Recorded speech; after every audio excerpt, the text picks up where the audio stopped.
जया राधा माधव कुंज बिहारी।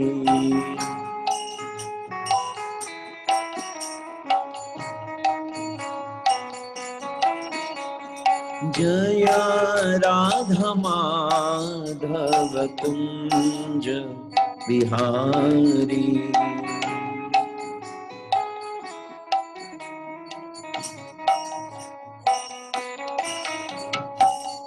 गोपी जन वल्लभा गिरिवरधारी।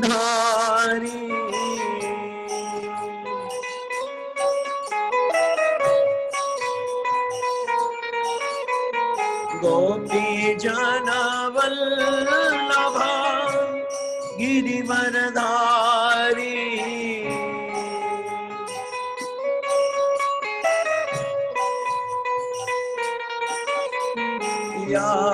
यशोदानंदन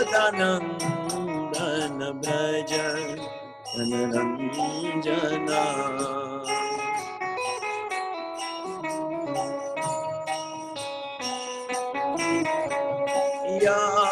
यशोदानंदन ब्रज जनरंजना।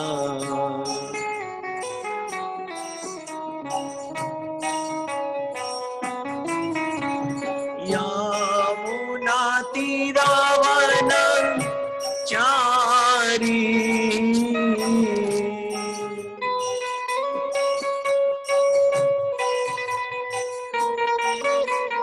यमुना तीरावन चारी।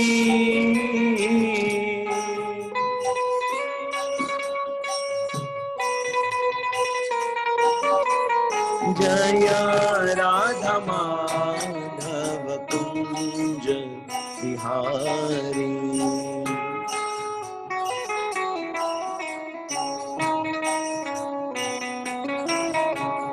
जया राधा माधव कुंज बिहारी।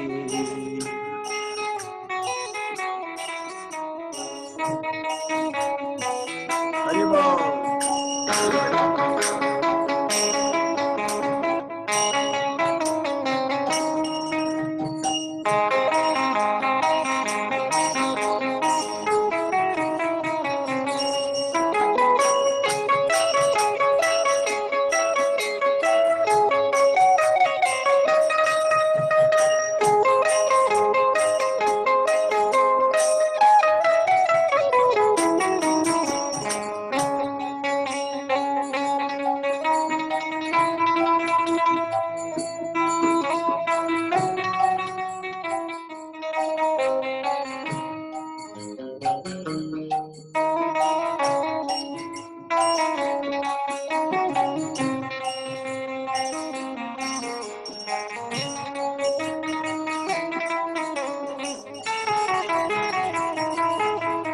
हरे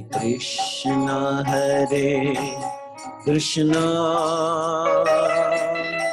कृष्ण कृष्ण हरे हरे। हरे राम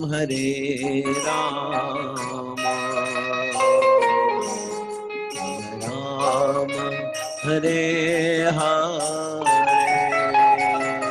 गाइए सभी हरे राधे श्याम। हरे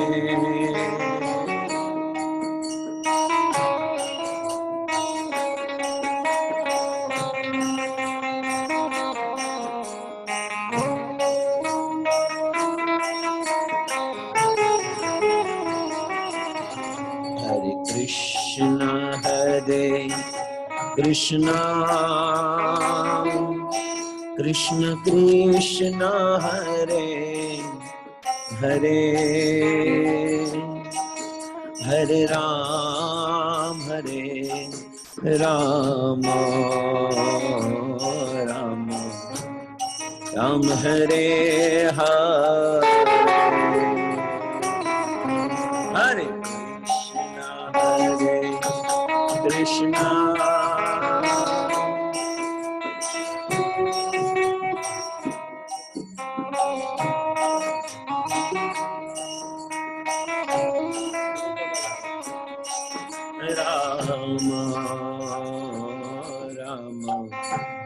राम हरे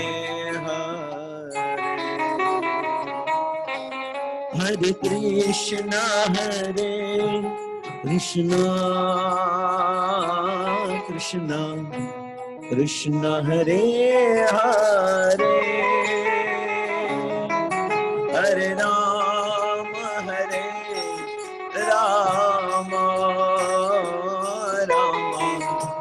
राम हरे हरे गाय हरे बोल हरे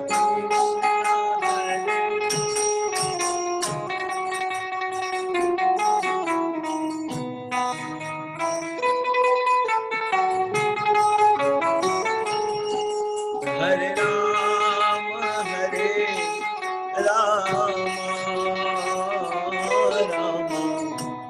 राम हरे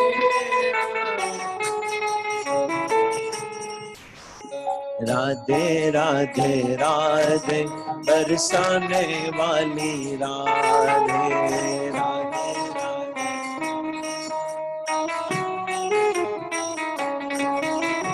राधे राधे राधे बरसाने वाली राधे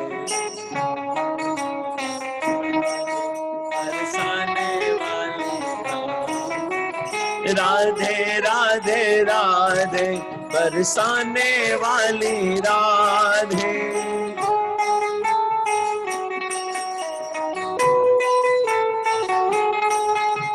राधे राधे राधे बरसाने वाली राधे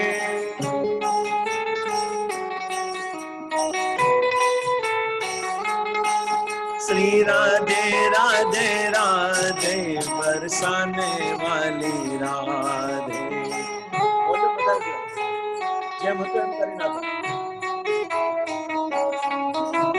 राधे राधे राधे बरसाने वाली राधे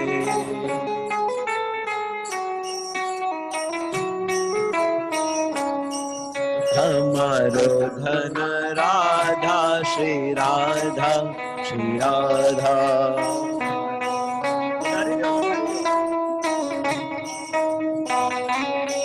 हमारो धन राधा श्री राधा श्री राधा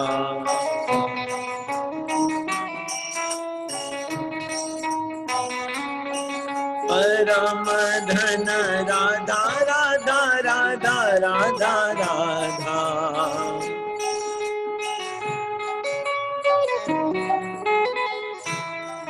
परम धन राधा राधा राधा राधा राधा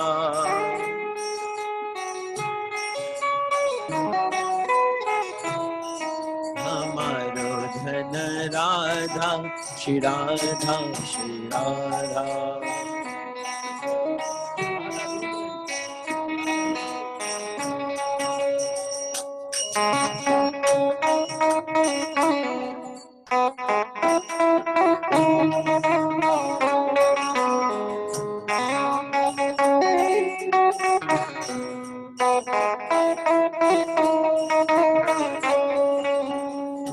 राधा ढूंढ रही इसी ने मेरा श्याम देखा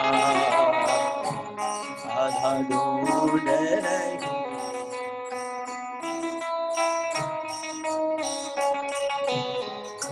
श्याम देखा घन श्याम देखा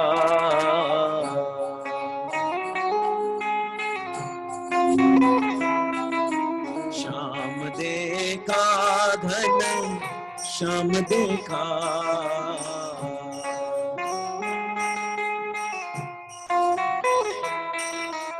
राधा ढूंढ रही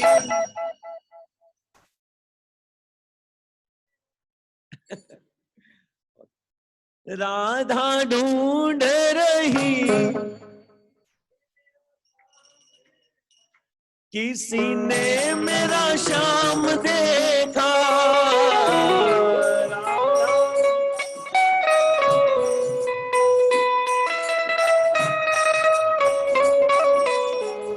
राधा तेरा श्याम हमने गोकुल में देखा।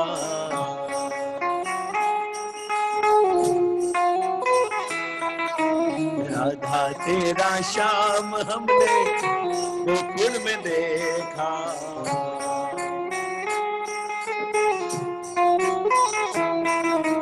गैया चराते हुए,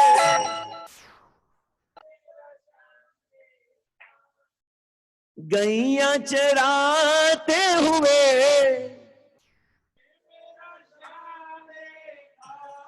किसी ने मेरा श्याम देखा।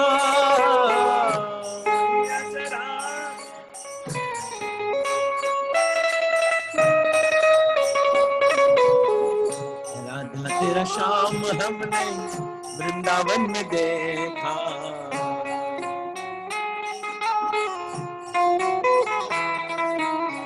राधा तेरा श्याम हमने वृंदावन में देखा।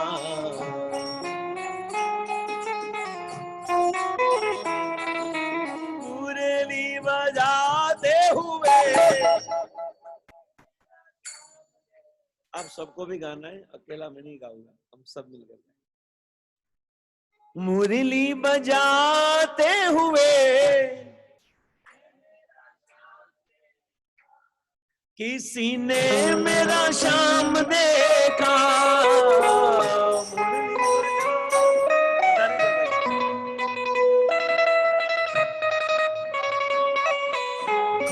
राधा तेरा श्याम हमने, राधा तेरा श्याम हमने बरसाने में देखा।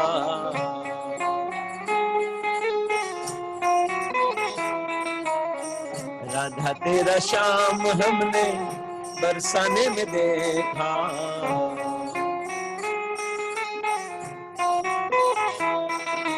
राधे राधे कहते हुए,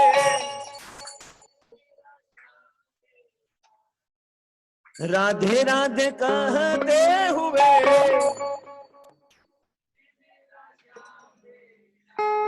किसी ने मेरा, ओ बाबा जय हो जय हो। तुम आपके सामने तो बहुत छोटे हैं सिंगिंग में, पर फिर भी प्रयास करते हैं ठाकुर जी को प्रसन्न करने। राधे राधे कहते हुए किसी ने मेरा श्याम देखा।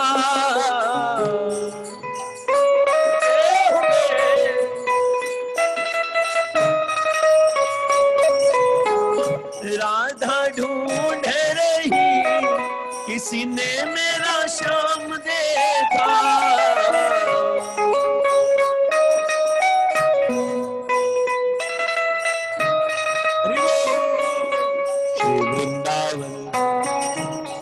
वृंदावन बरसाने में, बरसाने में, गोवर्धन में, गोवर्धन में, कुसुम सरोवर, कुसुम सरोवर, मानसी गंगा, मानसी गंगा, दान घाटी में, बोले दान घाटी में, दान घाटी में, गोविंद कुंड में, राधे राधे, गोविंद कुंड में, जदीपुरा में, जदीपुरा में, मुखारविंद में, मुखारविंद में, उद्धव कुंड में, उद्धव कुंड में, श्याम कुंड में, श्याम कुंड में, राधा कुंड में, राधा कुंड में,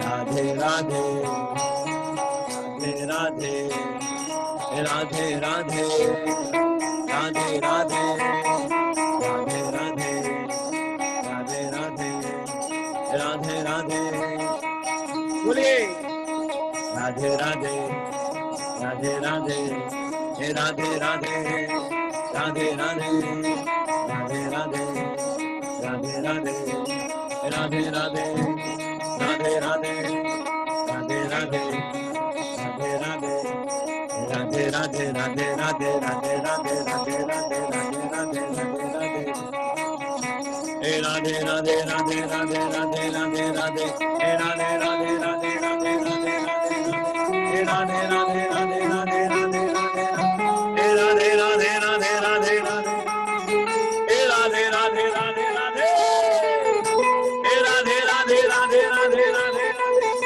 हे राधे राधे, राधे राधे, हे राधे राधे, राधे, हे राधे राधे, राधे राधे, राधे राधे, राधे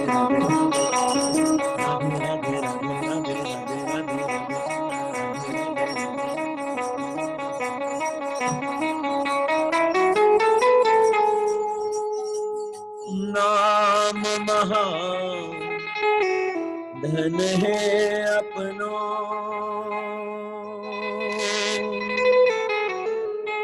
नहीं दूसरी संपत्ति और कमानी।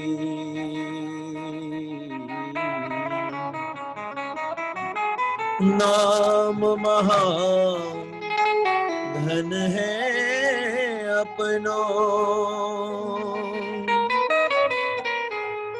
नहीं दूसरी संपत्ति और कमानी।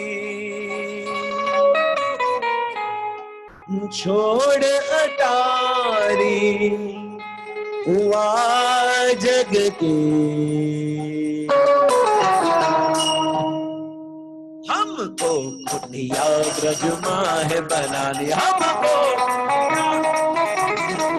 हमको कुटिया ब्रजमाह बना दिया, हमको वृंदावन का गण गण बोले श्री राधा राधा, वृंदावन का गण गण बोले श्री राधा राधा, श्री राधा राधा, श्री राधा राधा,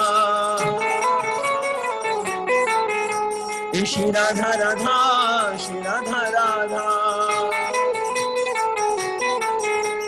श्री राधा राधा, श्री राधा राधा, ओ श्री राधा राधा, श्री राधा राधा। हरे कृष्णा कृष्णा कृष्णा हरे हरे, हरे राम राम हरे हरे,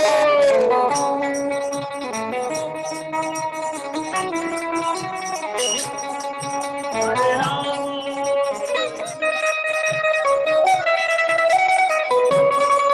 हरे कृष्णा कृष्णा कृष्णा हरे हरे, हरे राम राम राम हरे हरे।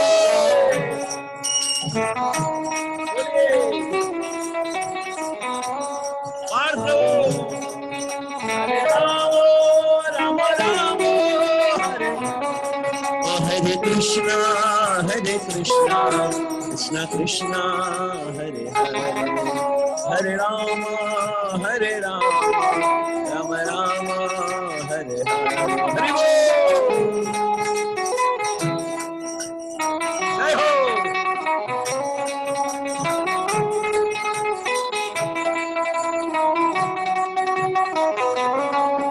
हरे कृष्णा कृष्णा कृष्णा हरे हरे, हरे राम राम राम हरे हरे।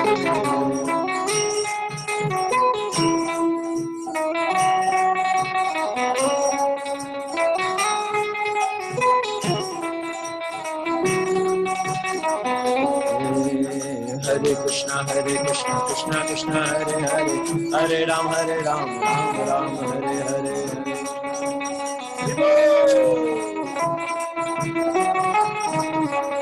हरे कृष्णा कृष्ण कृष्ण हरे हरे, हरे राम राम राम हरे हरे।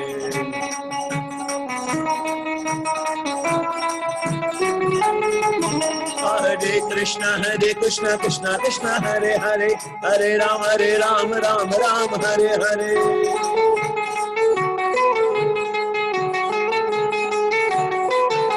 हरे कृष्ण कृष्ण कृष्ण हरे हरे, हरे राम राम हरे हरे।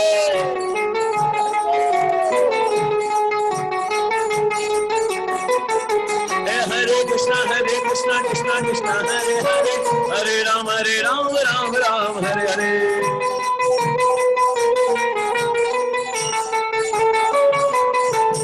हरे कृष्ण कृष्ण कृष्ण हरे हरे, हरे राम राम हरे हरे।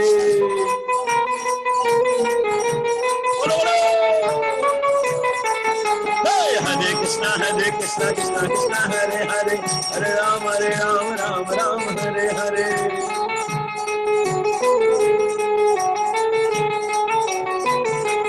हरे कृष्ण कृष्ण हरे हरे, हरे राम राम हरे हरे।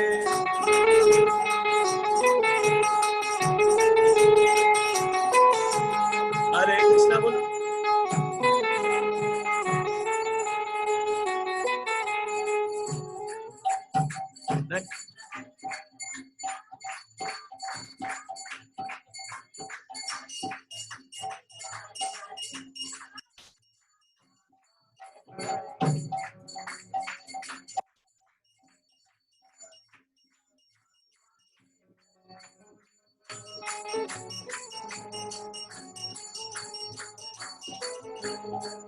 अरे बोल।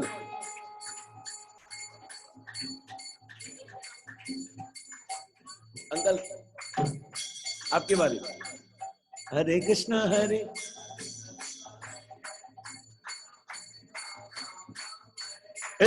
कृष्ण कृष्ण हरे हरे, हरे राम राम हरे हरे।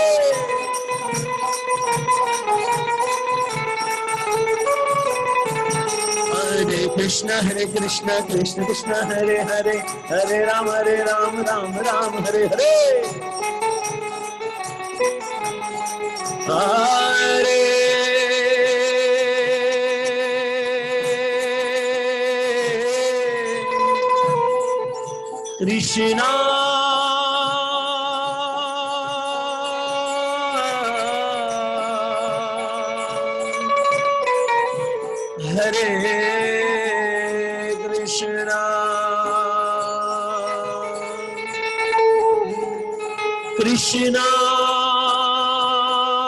कृष्णा हरे कृष्णा कृष्णा कृष्णा हरे हरे।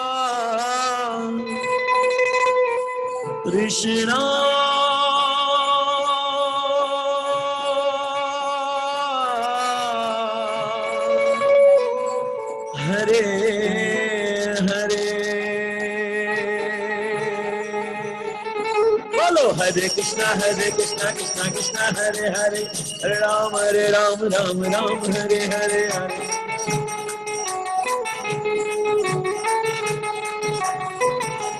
श्री राम जय राम, श्री राम जय राम।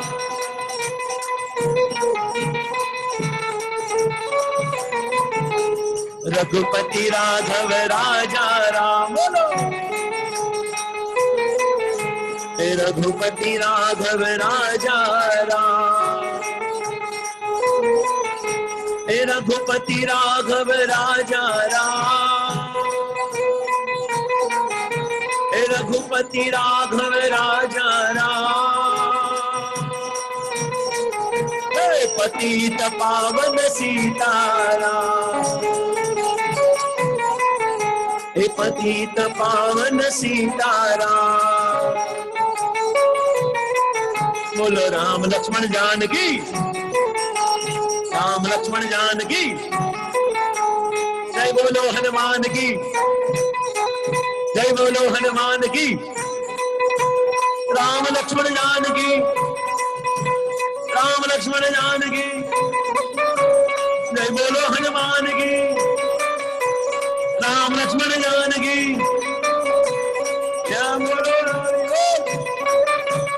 हरि बोल हरि बोल। जय सीताराम लक्ष्मण भक्त हनुमान, सीताराम लक्ष्मण भक्त हनुमान।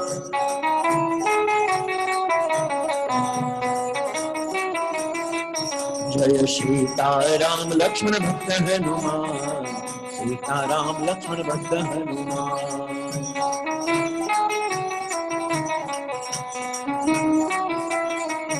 जय राधा श्याम सुंदर, राधा श्याम सुंदर, राधा श्याम सुंदर राधे।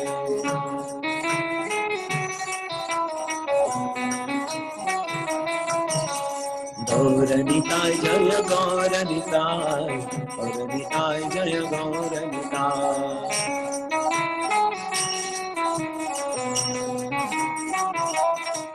जय प्रभुपाद जय प्रभुपाद, प्रभुपाद जय प्रभुपाद।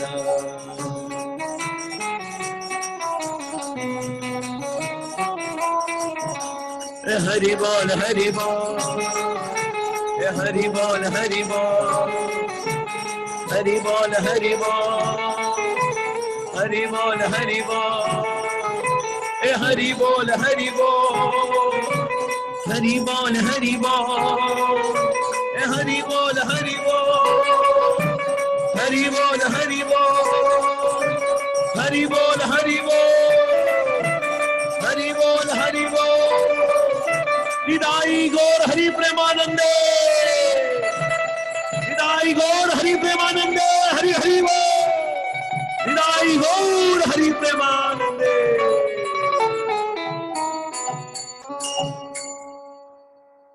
जय राधा माधव,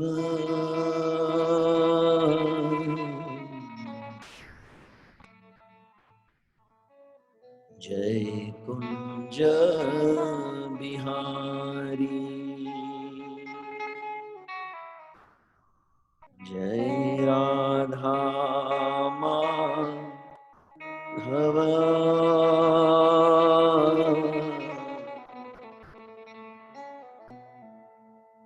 जय कुंज बिहारी।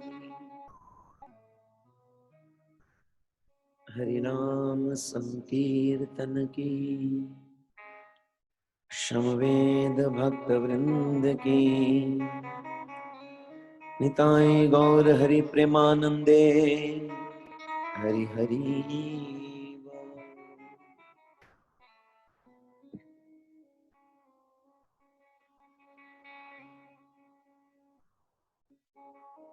हरे कृष्ण हरे कृष्ण।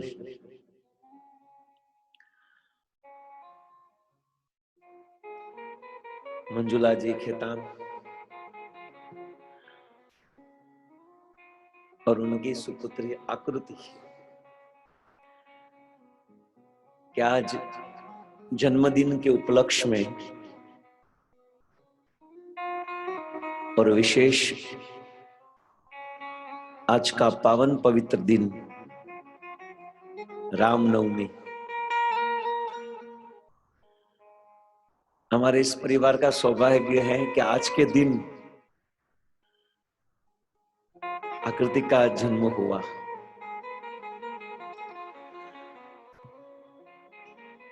भगवान बहुत पसंद करके इस संसार में जीव को अपनी तिथि में जन्म देते हैं। कृष्ण जन्म, राम जन्म, नरसिंहदेव जन्म, ये भगवान के अवतारों का जब प्रागट्य होता है उसी दिन जन्म लेना, ये विशेष भगवान की अनुकंपा होती है। और ये तब सार्थक होती है जब हम प्रभु श्री रामचंद्र के पद चिन्हों पर चले, तभी वास्तविक जन्मदिन श्रेष्ठ होता है। तो अति सौभाग्य है कि आज के दिन हमें भगवान के विषय में कुछ बोलने का अवसर, भगवान के नाम का कीर्तन करने का एक शुभ अवसर, इस खेतान परिवार के सामने कहने का सौभाग्य मिला है। आकाश जी से हम अच्छी तरह से जुड़े हैं। हमारे साथ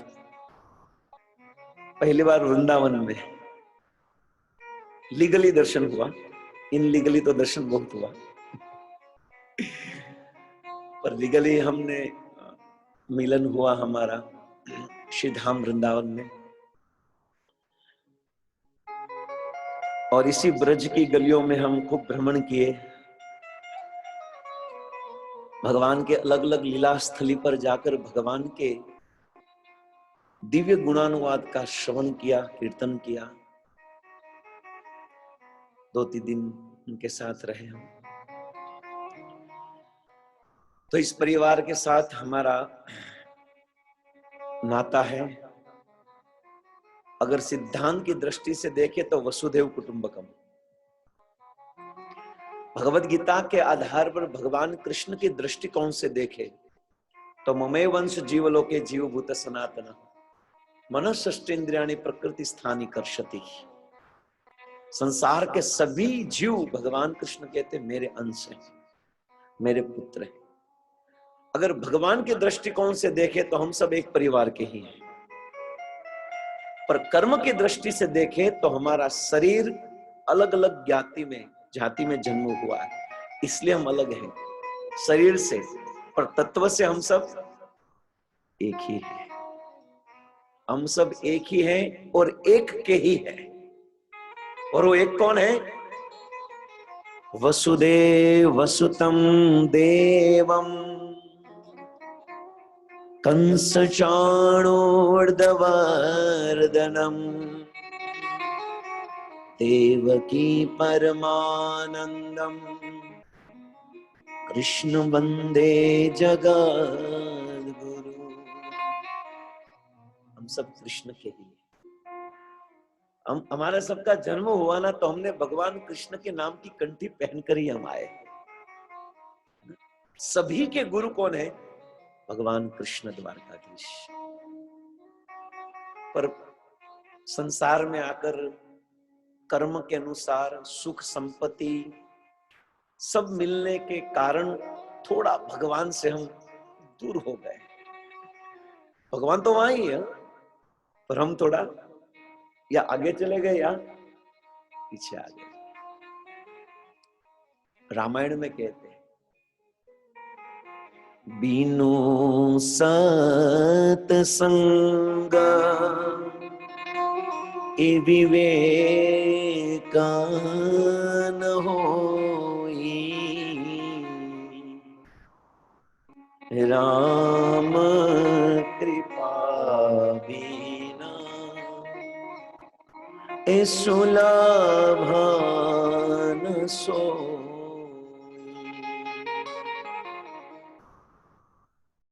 ये जो सत्संग है,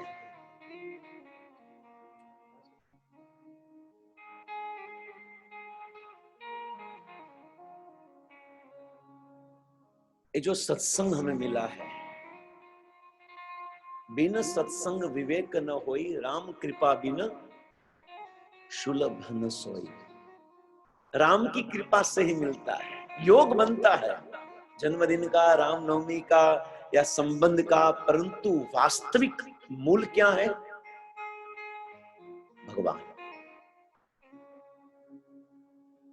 राम कृपा बिना सुलभ न सोई। प्रभु श्री रामचंद्र, राम की कृपा के बिना इस सुलभ नहीं है। और इसी राम के चरित्र के अंदर, रामायण के चरित्र के अंदर आज हम जिस प्रसंग पर चर्चा करने के लिए जा रहे हैं, वो प्रसंग कौन सा है?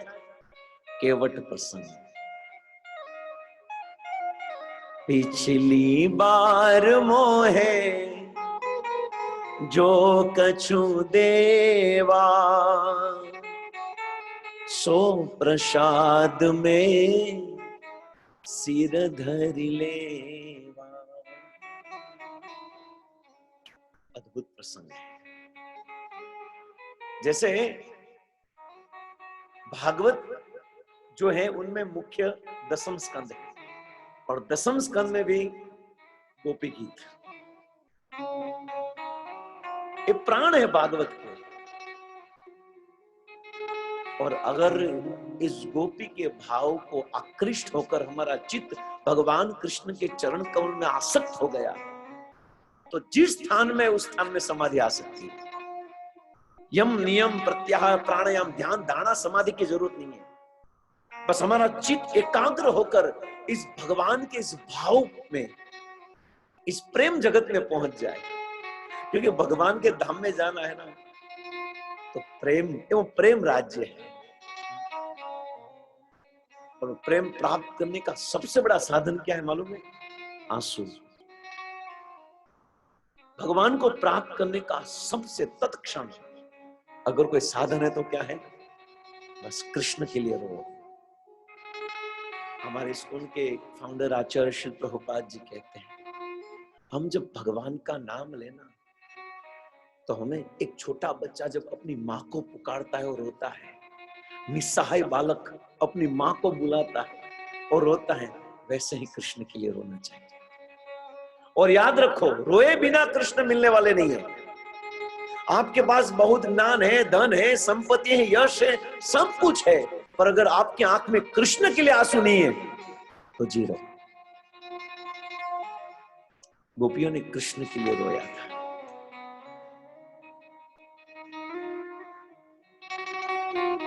तव कथामृतम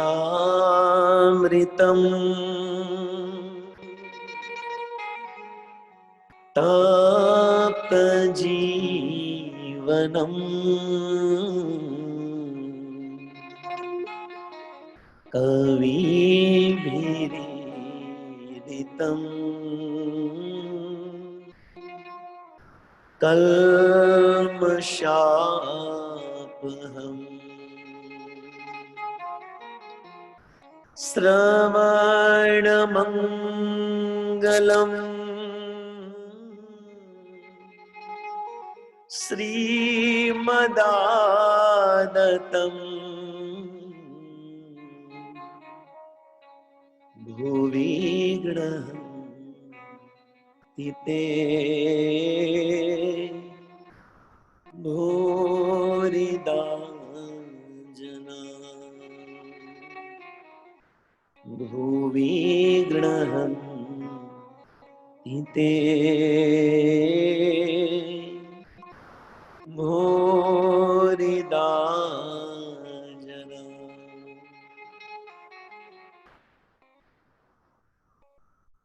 इसी जन्म में कृष्ण को पकड़ लो, बस वेट मत करो। न जाने दूसरा जन्म कहां मिल जाए। इस मनुष्य जन्म को मिस न करे और कृष्ण को प्राप्त करने के लिए दौड़े। कृष्ण है बहुत नटखट, उनको पकड़ना हमारी मन बुद्धि से परे है। फिर भी अगर हम प्रयास करें ना तो कृष्ण को पकड़ सकते हैं। भगवान सभी गोपियों को छोड़कर जब चले गए रासलीला में, तब सब गोपियों ने कृष्ण को याद किया, उनका स्मरण किया। प्रणत देहिना पापकर्षणम्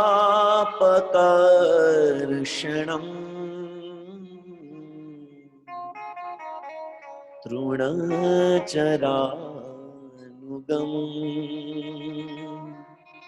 श्रीनिकेतनम्। अपने भाग्य को संगीत के द्वारा, गीत के द्वारा, रोते रोते, गाते गाते प्रदर्शित करी गोपियां। क्या गीत गाया होगा बोलो। कृष्ण सब कुछ छोड़कर वापस उनके पास आ गए। ये गीत राग से नहीं गाया था, अनुराग से गाया था। भगवान के भजन में राग की आवश्यकता नहीं है। स्वर आप कितना अच्छा गाते हो वो आवश्यक नहीं, अनुराग है कि नहीं। गोपियों ने गाया था हृदय से। श्रीमद् भागवत के 10वें स्कंद में रुक्ष्मणी ने भी पत्र लिखा था, पेन से नहीं लिखा था, प्रेम से लिखा था।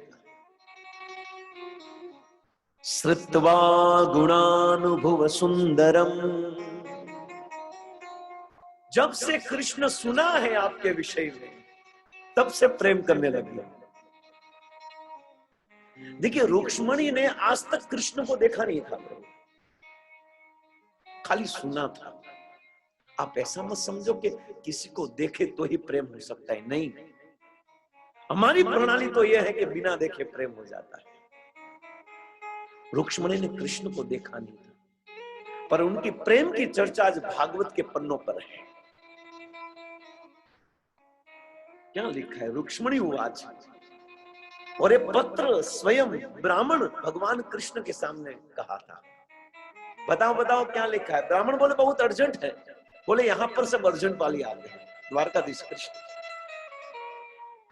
नहीं कृष्ण मैंने आपके विषय में बहुत सुना है, देखा नहीं आपको, पर इतना सुना है ना तो मन ही मन आपसे प्रेम करने लगे।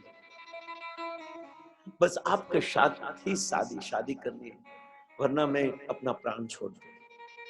अगर आप कल सुबह जब दुर्गा पूजा करने के लिए जाओ और आप नहीं आए ना तो मैं अपना प्राण छोड़ दूं। शास्त्र में आप कोई भी प्रसंग देखो ना, भगवान तुरंत तब आए जब कृष्ण के लिए कोई रोया है। अगर हमें रोना नहीं आता ना तो प्रभु कृष्ण नहीं मिलेंगे। रोना सीख लो। गोपिया भगवान कृष्ण के लिए गाती है कि हे प्रभु आपके चरण कमल हमारे सामने थे, आप हमारे सामने नाच रहे थे। जो चरण कमल प्रणत देहिना पाप कर्षणम, जो उनके चरण कमल के स्मरण मात्र से करोड़ों जन्म के पाप नष्ट हो जाते हैं, वो चरण कमल हमारे सामने थे। तूने चरानुगम, हे वो चरण कमल गाय के पीछे दौड़े हैं। वही चरण कमल की सेवा वैकुंठ में लक्ष्मी जी करती है। श्री निकेतनम, वो चरण हमें फ्री में मिल गए थे। वेटिंग में थी लक्ष्मी, भगवान के चरण कमल सेवा में वो वेटिंग में है लक्ष्मी। प्रभु यही चरण कमल आपने कालिया नाग के ऊपर भी नाचे थे आप। ये चरण कमल में प्राप्त हुए थे। फणे फणार्पितम ते पदाम्बुजम कुणुकुचेषुना क्रन्दिह क्षयम्। सीख जाओ भगवान के लिए रोना। भक्ति कोई फैशन नहीं है, भक्ति हृदय से होती है। अगर आपका हार्ट सच्चा हो, आपका मन सच्चा हो, तो निश्चित प्रतिक्षण आपको आनंद का अनुभव होगा। बाहर से लेने की जरूरत नहीं है। आनंद बाहर का विषय है ही नहीं। अगर बाहर का विषय है तो दुनिया के बहुत लोग धन संपत्तिवान हैं, हो जाते हैं खुश। आनंद अंदर का विषय है, और अंदर वही दे सकता है जिनके प्रति हम शरणागत हो। आपको बता दूं कि रामायण के जो 4 पात्र हैं जो भगवान के ही अंश है, राम लक्ष्मण भरत और शत्रुघ्न, उनमें जो भरत है ना वो रामायण की गोपी है। भरत ने जो प्रेम किया राम को किसी ने नहीं किया। भरत चरित्र गाने लगो ना प्रभु, महीनों चला जाए तो भी आपको संतोष नहीं होगा। क्या प्रेम की पराकाष्ठा। भरत ने जो प्रेम किया है राम के प्रति, लेश मात्र रत्ती भर भी हमारे अंदर इतना प्रेम नहीं है जितना प्रेम भरत जी पर है।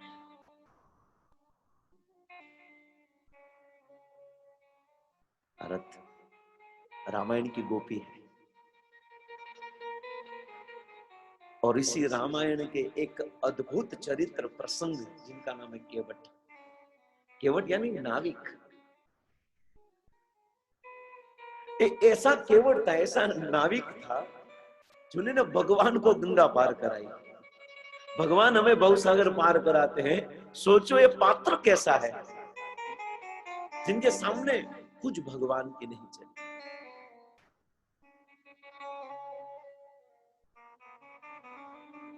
भगवान राम, लक्ष्मण और सीता जी और निषाद राजगुरु श्रृंगवेरपुर से आ रहे और आए और उनको गंगा के उस पार जाना था, क्योंकि श्राप था ना। मंत्रा के चढ़ाने पर कैकेयी की बुद्धि भ्रष्ट हो गई और कैकेयी ने अपने पति भगवान के पिता दशरथ के पास 2 वचन मांगे। थोड़ी थोड़ी शिक्षा हम ले जीवन में। दशरथ का अर्थ है जिनका रथ 10 दिशा में चले, और दशरथ महाराज भी कोई कम नहीं थे।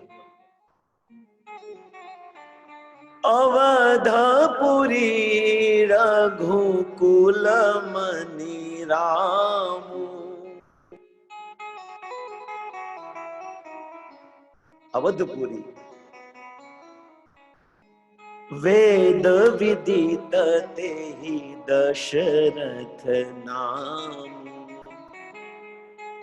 धर्म धुरंधर गुण निधि ज्ञानी।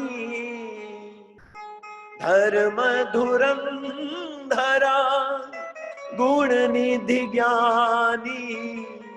हृदय बसती तेहि सारंग पानी। धर्म धुरंधर थे, राजा थे परंतु धार्मिक थे। हृदय में प्रभु राम का स्मरण था। हृदय बसती तही सारंग पानी। अपनी पत्नी कैकेयी के साथ युद्ध करने के लिए गए। पत्नी भी गई युद्ध करने के लिए, और युद्ध करते समय दशरथ महाराज का जो रथ था, वो रथ का पहिए के अंदर जो स्क्रू होता है ना, वो निकल गया। वो निकल गया यानी पहिया निकलने की तैयारी। उस समय कैकेयी ने अपनी उंगली रखी। सोचो, और जब तक युद्ध चला तब तक उनकी उंगली एकदम खून, पर फिर पहिया अलग नहीं हुआ, रथ टूटा नहीं, क्योंकि ऐसा नियम है योद्धा का रथ टूट जाए तो 50% हार जाए। कैकेयी ने अपनी उंगली रखकर दशरथ को इस युद्ध में विजय प्राप्त कराई। महाराज दशरथ प्रसन्न हो गए, बहुत प्रसन्न हो गए। मां क्या चाहिए? आज मैं बहुत प्रसन्न हूं, आपको जो चाहिए वो बताइए। तब कैकेयी ने कहा नहीं, अब नहीं, जब समय आएगा तब मांगो। इससे शिक्षा में लेनी चाहिए, जब हमारी पत्नी कुछ मांगे तुरंत दे दो, लंबा मत करो।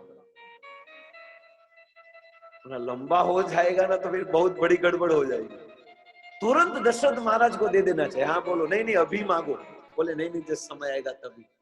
नहीं नहीं नहीं, आज मैं बहुत खुश हूं, एक नहीं 2 चीज मांगो। बोले मैं 2 चीज मांगूंगी पर अब नहीं, जब समय आएगा तब। अगर दशरथ महाराज ज्यादा फोर्स करते तो वहां निपट जाता, परंतु ये बात बहुत लंबी चली। और जब प्रभु श्री रामचंद्र को दूसरे ही दिन राज तिलक करना था, उसी दिन रात को कैकेयी कोप भवन में चली गई, और महाराज दशरथ जब तैयारी कर रहे थे, बोले महारानी कोप भवन में। तब उस समय महल में एक स्पेशल रूम होता था, यानी कोई नाराज हो जाए तो रूम में बैठ जाए तो मालूम हो जाता कुछ कोई नाराज है। अभी हम बहुत बड़ा बंगला बनाते, उसमें एक रूम रखना चाहिए प्रॉब्लम्स वाला रूम, ना कोई प्रॉब्लम हो तो वो रूम में बैठ जाए तो मालूम हो जाता है कुछ गड़बड़ है। उनको उप भवन कहा जाता है। महाराज दशरथ वहां गए, और जब दशरथ महाराज आए, क्या हुआ, कितना बड़ा दिन है, कल हमारा पुत्र राम राजगादी पर राज तिलक होने वाला है, अयोध्या का राजा बनने वाला है। ये तो प्रॉब्लम है। देखो जब राम राजगादी पर बैठने वाला था उसी दिन मंत्रा ने कैकेयी को सुनाया, बहुत सुनाया। इस पर हमें एक और शिक्षा लेनी चाहिए। हमारा मकान भले कच्चे हो पर हमारा कान कच्चे नहीं होने चाहिए। है?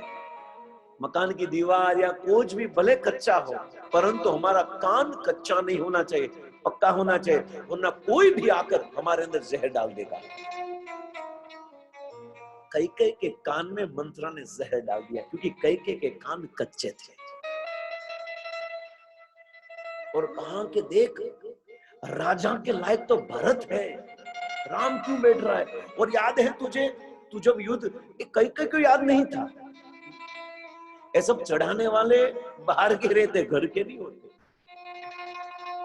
कैकेयी को याद नहीं था। याद है महाराज ने तुझे 2 वचन कहे थे मांगने के लिए, आ मांग ले। बोले क्या मांगू? भरत को गादी और राम को वनवास। ठीक है, वो भवन में बैठ गई और उसी समय महाराज दशरथ आए। बोले क्या हुआ महारानी, इतना अच्छा प्रसंग होने वाला जा रहा है, कल हमारा पुत्र राजा बनने वाला है, पूरी अयोध्या सुशोभित हो रही है और तू मूडलेस होकर। बोले क्यों ना हो। आपको याद है कि जब युद्ध करने के लिए गए थे तब आपने मुझे 2 वचन कहे थे, हाँ मुझे चाहिए अभी। देखो पहले दीदी होते तो कोई प्रॉब्लम होता। बोले पर अभी क्यों चाहिए? नहीं अभी देना है कि नहीं वो बोलो।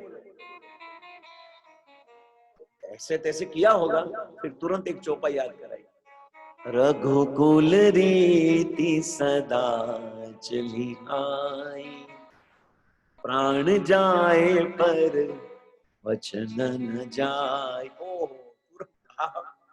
वचन तो प्राण भले जाए, बोल क्या चाहिए? फिर घूम नहीं जाओगे ना, पक्का ना? बोले हाँ हाँ पक्का। पहला वचन मुझे दो कि भरत को गादी दो, राम को नहीं। तो खुश हुए, दशरथ खुश हुए, ओके डन। और इनमें राम प्रसन्न है, राम यही चाहते थे कि भरत राजा बने। बहुत खुश हो गए, अगर राम सुनेंगे कि भरत राजा बनने वाले तो बहुत खुश हो गए, कोई चिंता नहीं और कोई प्रॉब्लम नहीं ना है। दूसरा सुनो, तापस वेश विशेष उदासी, 14 बरस राम वनवासी, 14 बरस राम वनवासी। भरत को गादी और राम को वनवास, 1-2 दिन का नहीं, कितना 14 साल। और एक कपड़े में नहीं, वल्कल वेश धारण करना है, पैर में खड़ाऊ चप्पल भी नहीं पहनना है। ये वचन दो मुझे। पहला वचन तो ठीक है, दूसरा वचन सुनकर महाराज दशरथ बेहोश हो गए, मूर्छित हो गए, क्योंकि राम उनके प्राण थे। हर एक बाप का बेटा होता है ना प्राण होता है। भले उनके अंदर अनेक खामियां त्रुटियां होती है पर स्नेह तो होता ही वो माँ बाप। और तब प्रभु श्री रामचंद्र, सुबह का समय हो गया, रामचंद्र तैयार हो रहे थे, उसी समय सुमंत्र जी आए और कहा कि प्रभु महाराज। बोले क्या? आप जल्दी कुंभ भवन में आओ, जल्दी कुंभ भवन में आओ, अर्जेंट काम है। बोले इस समय? बोले ठीक है। और उस समय प्रभु श्री रामचंद्र आए तो दशरथ महाराज की हालत बहुत गंभीर थी, मूर्छित थे। प्रभु श्री रामचंद्र ने अपने पिता को गोद में उठाकर कहा कि पिताजी क्यों आप ऐसी अवस्था क्यों हुई? पर दशरथ महाराज बोलने की अवस्था नहीं थी, ऐसी हालत थी। मान लो आप अभी किसी का, अभी हम ऑक्सीजन ले रहे हैं अभी 95 के ऊपर जो भी है आता है, अगर 70 हो गया तो फिर हालत क्या होती है ना? ऐसी हालत दशरथ महाराज की थी, क्योंकि दशरथ महाराज का ऑक्सीजन राम था और हमारा ऑक्सीजन काम है। और तब महाराज दशरथ को गोद में लिया और कहा, पिताजी क्या हुआ? बोले, तेरी माता ने मेरे पास 2 वचन मांगे थे, उनमें एक वचन मांगा कि 14 साल तक भरत को गादी, तू खुश है, परंतु तुझे 14 साल तक कहां जाना है? वनवास, वल्कल वेश धारण कर। देखिए, जीवन में ये सबसे बड़ी संकट ही था ना। जीवन में आने वाले सबसे बड़े संकट को कैसे लाइट कर देना चाहिए, फिर प्रभु श्री रामचंद्र के पास सीखना है। रामचंद्र ने कहा कि प्रभु, पिताजी क्यों चिंता कर रहे हैं? 14 साल तो 14 मिनट की तरह मैं आ जाऊंगा, चिंता मत करो।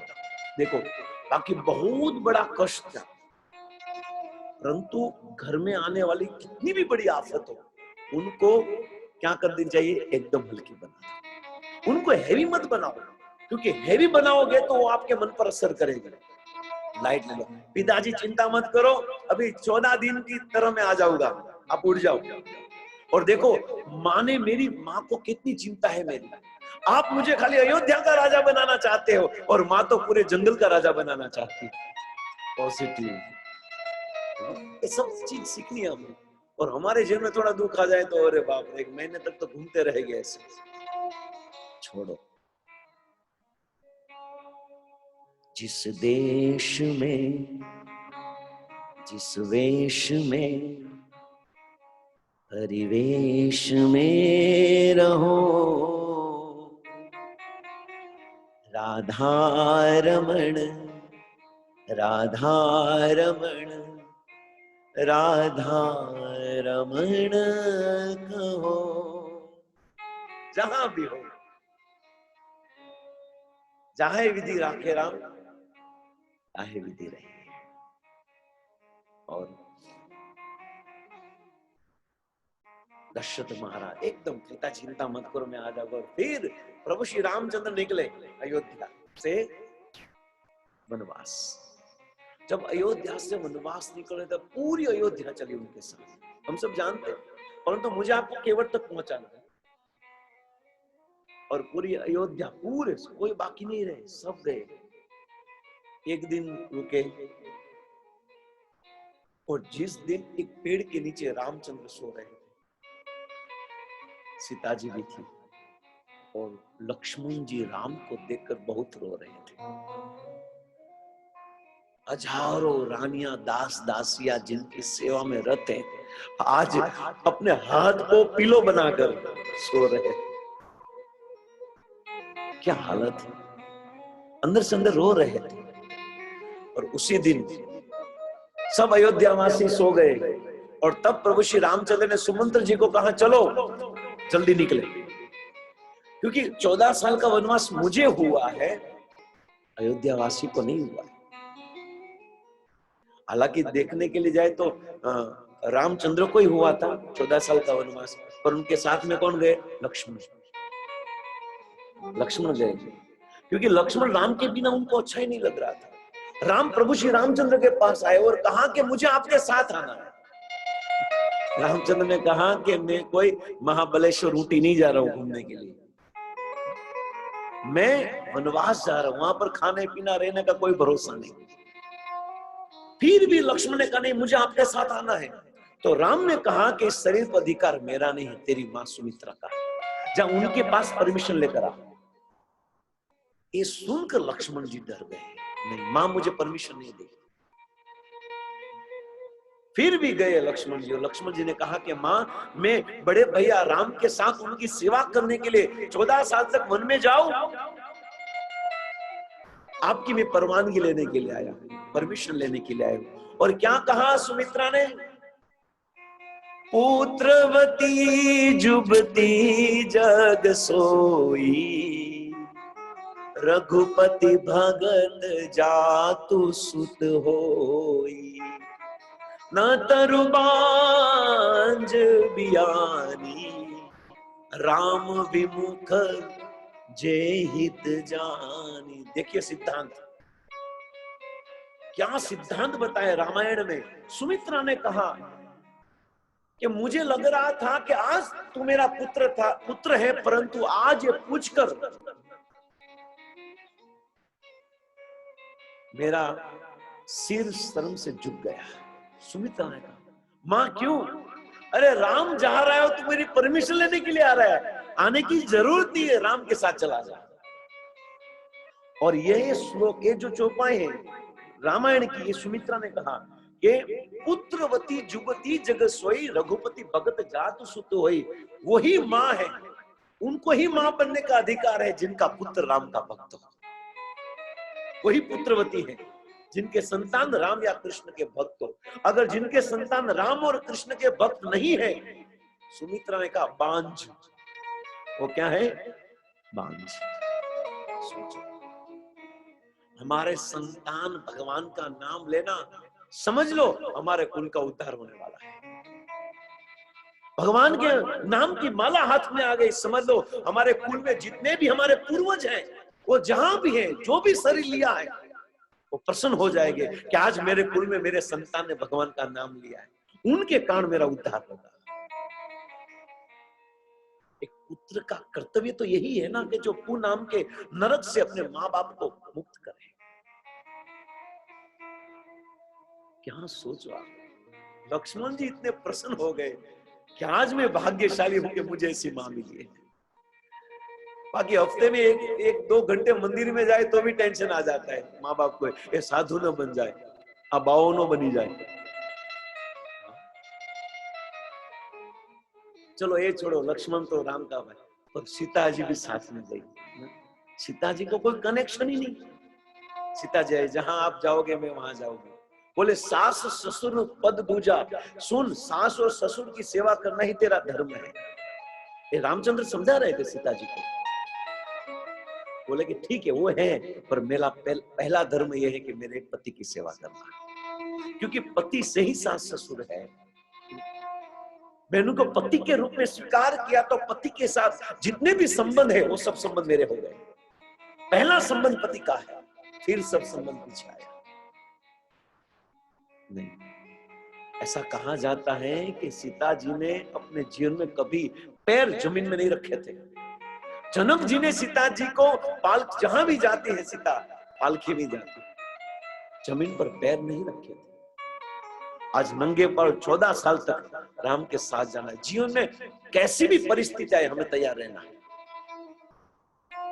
अच्छे एसी में बेडरूम में सोने मिले वो भी तैयार रहना है, और कभी कभी रोड पर फुटपाथ पर सोने मिले तो भी तैयार रहना है।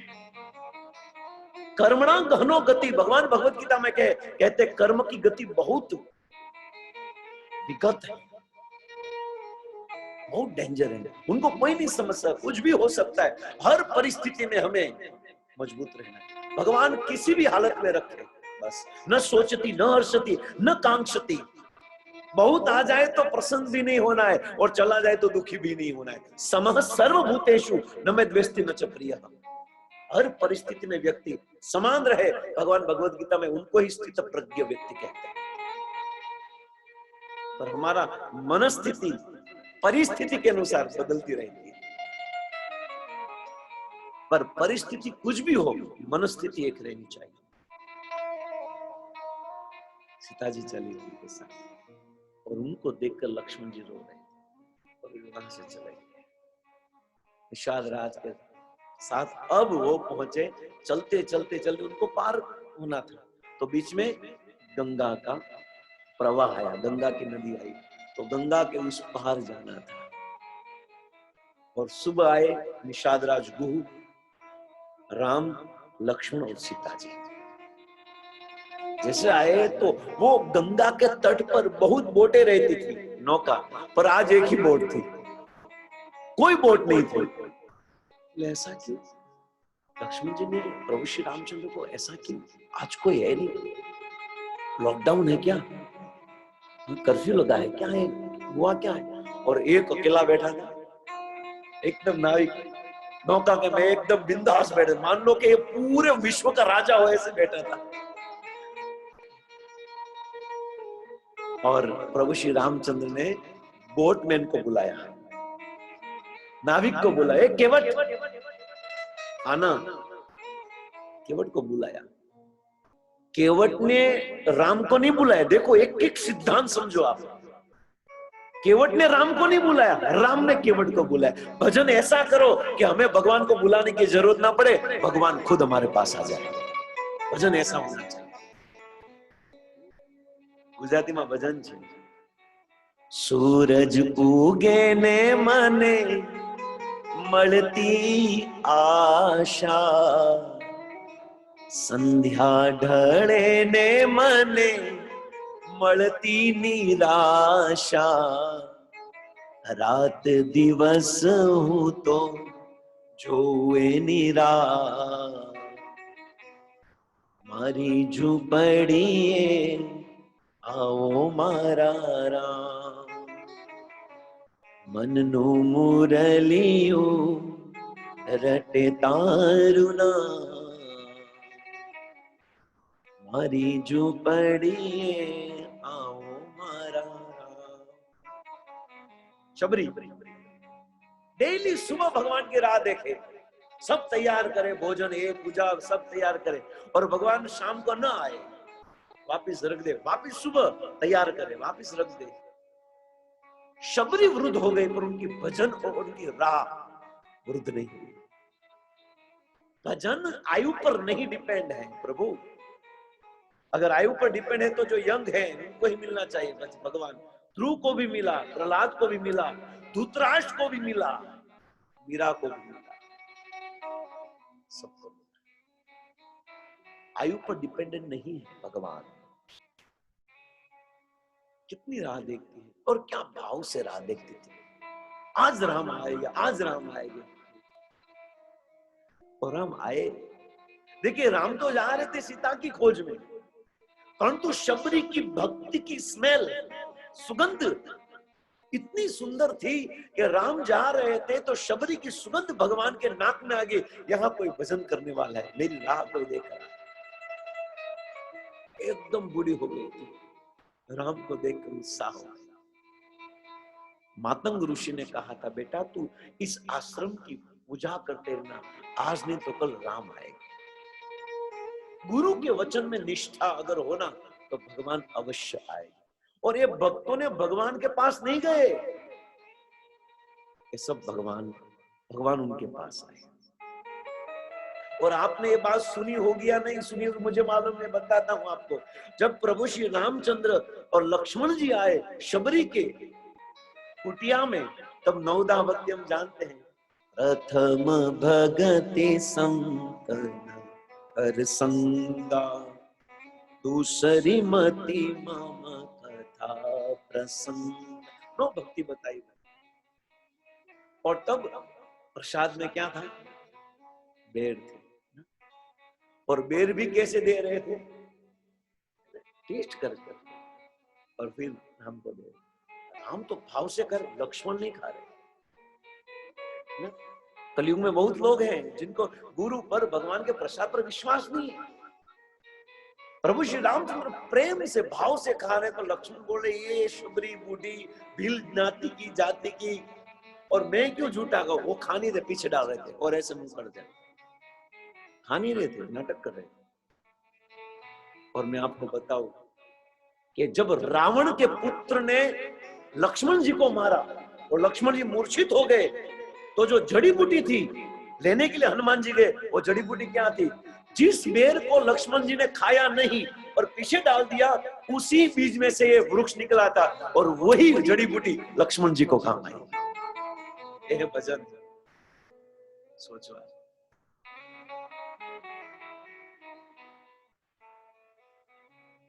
मननु मुरलियो रटे तारु नाम। अगर मन को अभ्यास करा दिया ना प्रभु, तो उनके अंदर राम कृष्ण के नाम के अलावा कुछ नहीं निकलेगा। राम ने बोटमैन को बुलाया, ए केवट इधर आ। केवट तो एकदम बोले क्या काम है आपको? काम है तो आप यहाँ आओ। ऐसा कहा जाता है केवट कोई सामान्य नहीं था। आप सबने सुना होगा कि क्षीर सागर पे तट पे भगवान शेषशय्या पर सोते विष्णु, और उनकी सेवा कौन करती है? लक्ष्मी। तो लक्ष्मी जी भगवान के चरण कमल की सेवा कर रही थी और भगवान ऐसे सो रहे थे शेषशय्या पर। हमने देखा होगा ऐसे भगवान विष्णु नारायण। उसी समय एक मेंढक था, वो तैरते वहां आया जहां भगवान सो रहे थे और जहां भगवान का चरण था और जहां पर लक्ष्मी जी चरण की सेवा कर रही थी। वहां मेंढक आए, बोले मैं भगवान के चरण को पकड़ लूं। जैसे जंप मारने के लिए गया तो लक्ष्मी जी ने हटा दिया। वापिस भगवान के चरण को पकड़ने के लिए आया, लक्ष्मी जी ने ये मेरी प्रॉपर्टी है, इनमें कोई नहीं आ सकता। कलयुग में हम भी अपना अपना सब बना लिया है, ये हमारा डिपार्टमेंट, ये हमारा डिपार्टमेंट, ये हमारा डिपार्टमेंट। छोड़ो, हमारे समढ़ियाला की गंगा सती पानबाई बहुत सुंदर, ए जाती रे पाती ए अजाती बनू पानबाई, ए मेलवो वरणनो ए विकार रे, ए भक्ति रे करवी जेने राख थई रे।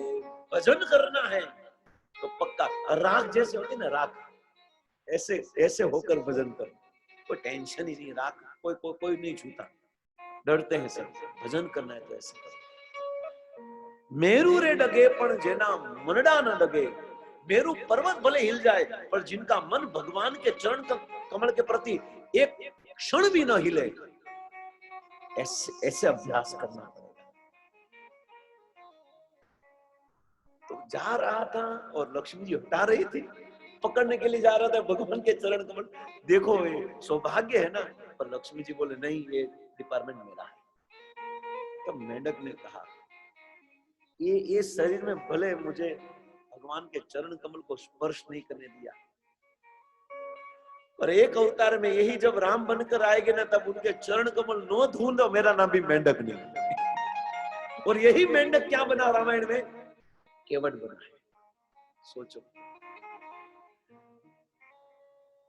और कहा पुकारा, केवट आओ। केवट तो एकदम बिंदास था। तो प्रश्न हो सकता है, वहां डेली बहुत बोट थी, नौका थी, आज ही नहीं थी, तो वहां ऐसा कुछ नहीं था, कोरोना कुछ नहीं था। वहां क्या प्रॉब्लम थी? तो अगर रामायण में देखोगे ना, तो ऐसा था कि उनके अगले दिन निषाद राज जो दूह था, उनका डिपार्टमेंट था पूरा राज्य, ये जो टैक्स उनको देना था। तो निषाद राज की एक दिन केवट ने बहुत अच्छी सेवा की। केवट ने इतनी अच्छी सेवा की तो जो राजा था उन्होंने कहा कि मांग क्या चाहिए तुझे? आज मैं बहुत प्रसन्न हुआ, तेरे इस कार्य से बहुत प्रसन्न हुआ, बोल व्हाट डू यू वांट, क्या चाहिए तुझे?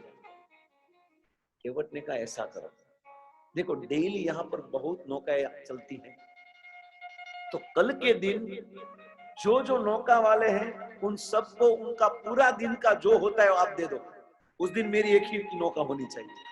रहस्य तो ये था, क्योंकि उनको मालूम था वहां कौन आने वाला है, भगवान राम आने वाले हैं। और उसी समय आए रामचंद्र, कहा कि केवट,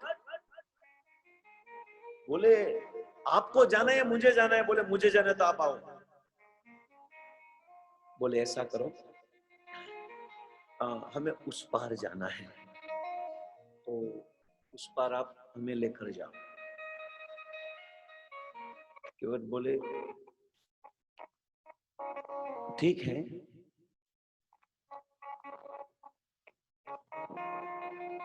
वायरल है।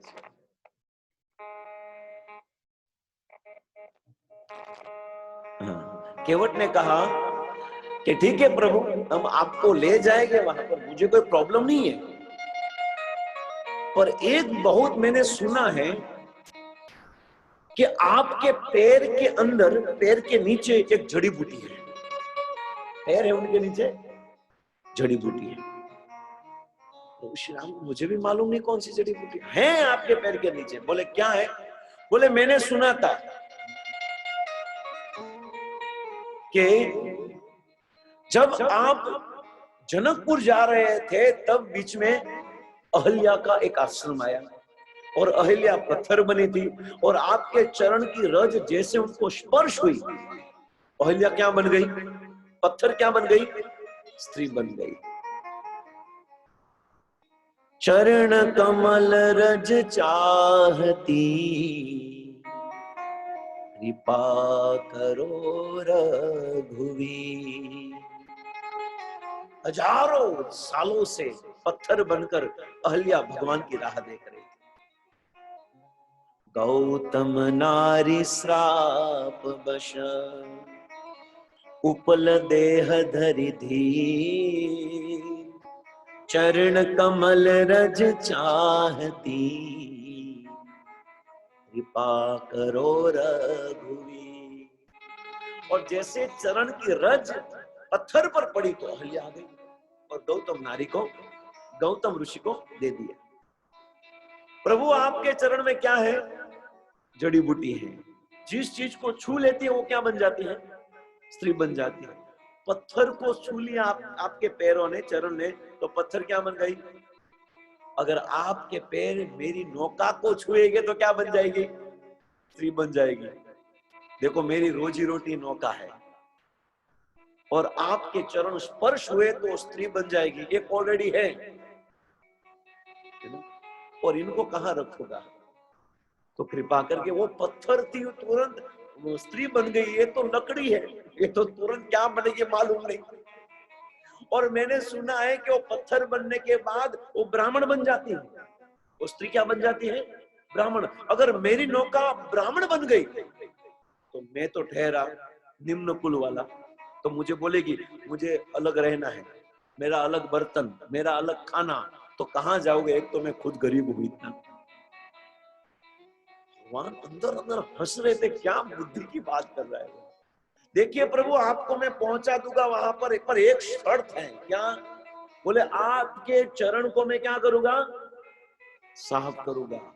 आपके अंदर जो जड़ी बूटी है वो साफ कर दूंगा, फिर नौका में बैठूंगा।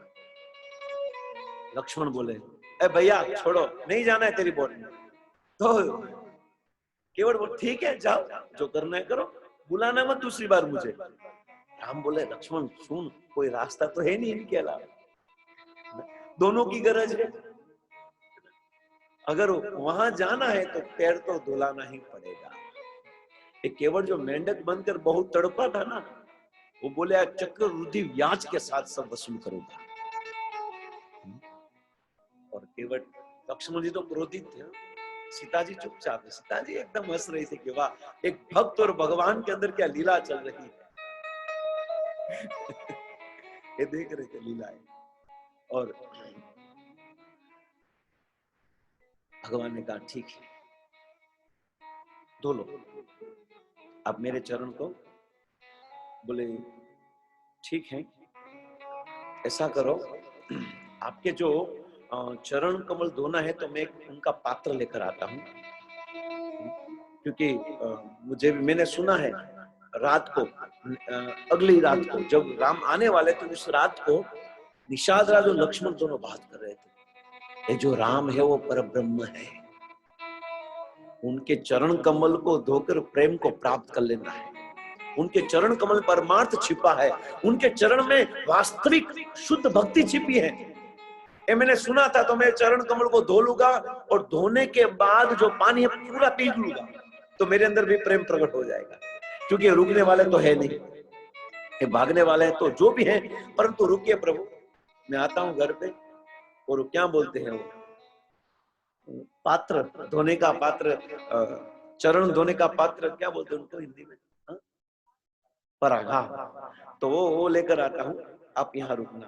तो उनके पास तो बीचा टूटा फूटा रहता है वो तो गए और कहा कि अब यहाँ पर आपका चरण कमल रखिए।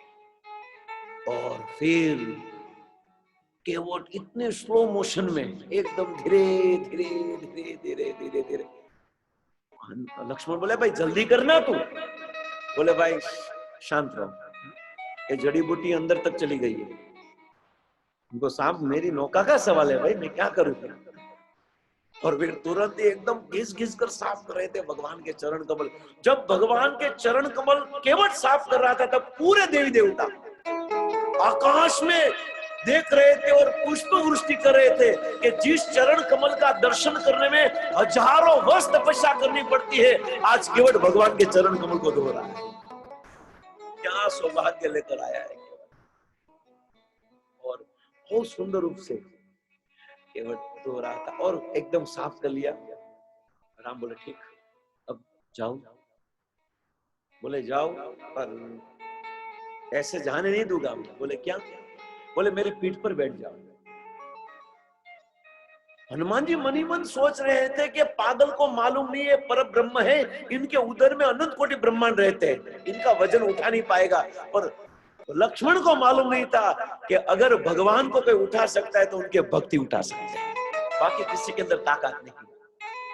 तो बोले पागल। बोले क्यों उठा रहे हैं? बोले लक्ष्मण वापिस बोले देख, पैर धोने की बात हुई थी, उठाने की बात नहीं हुई थी। बोले ठीक है, कोई प्रॉब्लम नहीं। ऐसा करो, जैसे मैंने आपके चरण कमल को धो लिया, अब जैसे आप नीचे अपने चरण रखोगे तो वापस क्या आ जाएगी? धूल। वापस में साफ करूंगा, ठीक है चलो। राम और लक्ष्मण एक दूसरे के सामने देख रहे, एक दूसरे के सामने देख रहे कि क्या कर रहा है।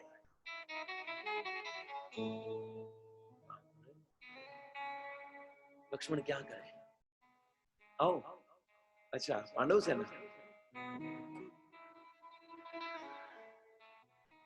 क्या करे? बोले दोनों एक दूसरे के सामने देख रहे, लक्ष्मण और बोले वापिस पैर धो धो कर मुझे परेशान करेगा, उससे चाहे लक्ष्मण क्या करूं? बोले नहीं प्रभु, इनकी बात थोड़ी माननी, आप स्वयं भगवान हो। बोले ठीक है, जैसे आपकी इच्छा। उतरो आप। जैसे भगवान ने चरण रखे तुरंत धूल वाले हो गए। देखो मैं आपको अपनी बोट में नहीं बिठाऊंगा क्योंकि आपके पैर में वापिस जड़ी बूटी चढ़ गई।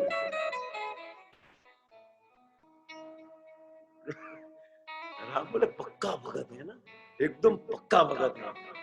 बोले ठीक है चल वापिस धो ले। देखो मेरी बात आपने नहीं मानी तो और मेरी बात को आपको मानना पड़ेगा। बोले क्या है? देखो मैं अपने परिवार को बुला कर आ रहा हूं, पूरा परिवार आपके चरण को धोएगा। आपको दंड मिला ना, आपने मेरी बात नहीं मानी। लक्ष्मण के सामने देखा, लक्ष्मण बोले मैं कुछ नहीं बोलूंगा, आपको जो करना है करो प्रभु। बोले ठीक है, परिवार को बुला कर आओ। केवट ने अपने पूरे परिवार को बुलाया और सोचो आप पूरे परिवार भगवान के चरण कमल को धो रहे हैं। हमने सपनों में भी नहीं सोचा है। ऐसा भागवत में कहते हैं कि चरण रजोभिषेकम, भगवान के चरण कमल के अग्रभाग के पंथास्तु कोटि शतवत्सर संप्रगम्यो वायुरथापि मनुषो मुनिपुंगवानम सोप्यस्त यत्र पदसिम्न विचिंत तत्वे गोविंदमादि पुरुषम तमहम जामि। बड़े बड़े योगी लोग वायु के वेग से अपने मन के द्वारा भगवान के चरण को पकड़ने का प्रयास करते हैं। गति क्या है? 120, 150, 250 वाली नहीं है, कार वाली नहीं। कौन सी गति? हवा की गति। जैसे मन की गति, मन को हवा की गति से उड़ा रहे हैं। सोचो आप, पंथास्तु कोटि शतवत्सर संप्रगम्यो वायोरथापि मुनिसो मुनिपुंगवानम। ये बड़े बड़े मुनि लोग वायु के वेग से अपने मन को दौड़ा रहे। कहां पर? कौन सा डेस्टिनेशन प्लेस है? भगवान के चरण कमल। परंतु सोप्यस्त यत्र पदसिम्न विचिंत तत्वे, फिर भी भगवान के चरण कमल के अग्रभाग का भी दर्शन नहीं होता। सोचो आप, वो केवट के पूरे परिवार क्या कर रहे हैं? भगवान के चरण कमल धो रहे। ओहो क्या सौभाग्य मिला है। ये सौभाग्य रामायण में किसी को नहीं मिला, ऐसा किसी को नहीं मिला। ये सबसे बड़ी चीज है। और जब केवट साफ करा था ना भगवान के चरण कमल, तो जल से नहीं कर रहा था, केवट अपने आंसुओं से भी भगवान के चरण को साफ कर रहा था। और इस संसार में गंगा जल से भी, भगवान गंगा जल को विष्णुपदी कहा जाता है, गंगा जल से भी सबसे श्रेष्ठ जल है भगवान के विरह में निकला हुआ आंसू। वो पानी है, वो गंगा जल से भी श्रेष्ठ है, जिनको पीने के लिए खुद भगवान आ जाते हैं। अपने सच्चे भक्त के आंख में से आंसू भगवान नहीं आने देते। आंसू गिरे उससे पहले भगवान अपने हाथ रख देते। ऐसा प्रेम है भगवान का। और केवट के आंख में से आंसू से अश्रुधारा बह गई। भगवान कृष्ण ने जब सुदामा के चरण को धोया था, अरे द्वार पालो कन्हैया से कह दो, द्वारे तेरी हम गरीब आ गया है, द्वारे तेरी हम गरीब आ गया। भटकते भटकते न जाने कहां से कैसे आ गया है मालूम नहीं। तब पानी पराग को हाथ न छुए, तब सुदामा के पैर को पकड़कर भगवान ने कहा कि मित्र तेरे पैर की हालत तो देख। तब सुदामा ने कहा कि हे कृष्ण, जब हम सांदीपनि ऋषि के आश्रम में पढ़ने के लिए गए थे तब मेरे पैर में कांटा लगा था, तो हे कृष्ण आपने मुख से कांटे को निकाला। देखो मुख से, भगवान कृष्ण ने अपने मुख से, क्योंकि ऐसा होता है ना जो कांटा होता है ना उनको तुरंत तोड़ देते हैं, उनकी जो नोक होती है ना अंदर चली जाती है, हमको मालूम है, और उनको न निकाले ना तो क्या हालत हो जाती है मालूम। तो सुदामा जब आश्रम जा रहा था तब सुदामा को ये नोक अंदर चली गई थी, तो कैसे निकाले? तब भगवान ने अपने दातुन से, दांत से सुदामा के पैर में लगा हुआ कांटा को निकाला। और आज सुदामा के, जब द्वारकाधीश द्वारका पहुंचा सुदामा, तब सुदामा के चरण को देखा तो हर जगह पर कांटे ही कांटे। उनको पैर नहीं दिखा था प्रभु, पर कोई असर भी नहीं होता। क्यों? जब भगवान का भजन, भगवान का नाम हमारे चित्त में आ जाता है ना, तो दुनिया का कोई दुख हमें परेशान नहीं कर सकता। परीक्षित महाराज को मालूम भी नहीं था और सर काट कर चला गया। क्यों? क्योंकि उनका चित्त भगवान की कथा में निवृत्त तर से उपगी माना भव औषधि श्रोत्र मनोभिम रामात। उनका मन चित्त सब भगवान कृष्ण की कथा में अभिनिवेश हो गया था। वो वहां था फिर भी नहीं था, वो देहात्म बुद्धि से परे हो गया था। और हम अभी शरीर में पड़े हैं ना, इसलिए भगवान की कथा में असर नहीं कर रही है। पानी पराग को हाथ न छुए नैन सो पद धोए। एक ब्रज के कवि ने कहा है कि भगवान ने पानी भी नहीं लिया था सुदामा के पैर को धोने के लिए, पर पानी पराग को हाथ न छुए नैनन सो पद धोए। अपने आंख में से निकला हुआ जो अश्रु था, ये अश्रु से सुदामा के पैर को धोया। सब रानियां अवाक हो गई कि एक गरीब फटीचर, ये द्वारकाधीश का मित्र, और इतना कर रहा है, क्या इनकी मित्रता होगी। रानियों का कहा कि जाओ सब रानियां मेरे मित्र के लिए भोजन बना कर लाओ। और कितनी रानियां? अपनी जेब में कोई तो ठीक से कितनी? 16,108 प्लेट आई किसके सामने। और मेनू अलग अलग, बदामा ढोकड़ा नोता, सब मेनू अलग अलग था। 16,108 डिश सुदामा के सामने। सुदामा ने कभी चावल, पके हुए चावल के अलावा कुछ देखा ही नहीं था।